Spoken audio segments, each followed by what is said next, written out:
Hi எல்லோரும் எப்படி இருக்கீங்க? நல்லா இருக்கீங்களா? நான் நல்லா இருக்கேன். இதுதான் என்னோடய ஃபஸ்ட்டு வீடியோ. நான் டைரெக்டாக பேசுகிற வீடியோ. ஸோ என்னோடய சேனலை சப்ஸ்கிரைப் பண்ணாதவங்க சப்ஸ்கிரைப் பண்ணி வச்சுக்கோங்க. பக்கத்தில் உள்ள பெல் ஐக்கானை கிளிக் பண்ணிக்கோங்க. இன்றைக்கி என்ன டாபிக் பேசலாம் அப்படின்னு சொல்லி பார்த்தீங்கன்னா, இன்றைக்கி என்ன ஆகுதுன்னா எலெக்ஷனா.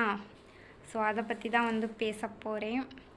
ஸோ நான் ஓட்டு போட்டு வந்தாச்சு. நீங்களாம் ஓட்டு போட்டிங்களா அப்படின்னு சொல்லிட்டு கமெண்ட் பாக்ஸில் மறந்துடாமல் கமெண்ட் பண்ணுங்கள். நான் யாருக்கு ஓட்டு போட்டேன் அப்படின்னு சொல்லவும் மாட்டேன். நான் யார்கிட்டையும் கேட்கவும் மாட்டேன். இது நம்மளோட உரிமை அல்லவா? ஸோ நம்ம கண்டிப்பாக ஓட்டு போடணும். யாரும் ஓட்டு போடாமலாம் இருக்காதீங்க. போயிட்டு ஓட்டு போட்டுருங்க. நிறைய பேர் ஊர்லேருந்து, அதாவது வெளியூருக்கெல்லாம் வேலைக்கு போயிருப்பாங்கள்ல, அவங்களாம் நிறைய பேர் ஓட்டு போட வந்திருந்தாங்க. ஸோ நீங்களும் கண்டிப்பாக ஓட்டு போட்டுருங்க. ஓட்டு போடாமல் இருக்காதீங்க. என்ன பேசுகிறதுன்னே தெரில, நான் பாட்டுக்கு பேசிகிட்ருக்கேன். ஸோ வீட்டு பக்கத்துலேயே தான், அதனால் போயிட்டு ஓட்டு போட்டு வந்தாச்சு.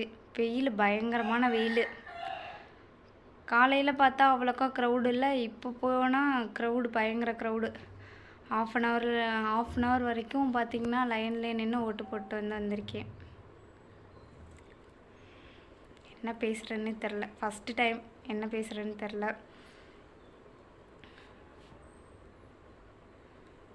மக்களால் மக்களுக்காக நடத்தக்கூடிய ஆட்சி தாங்க மக்களாட்சி. ஸோ ஓட்டு போட்டுருங்க. இந்த 5 இயர்ஸ்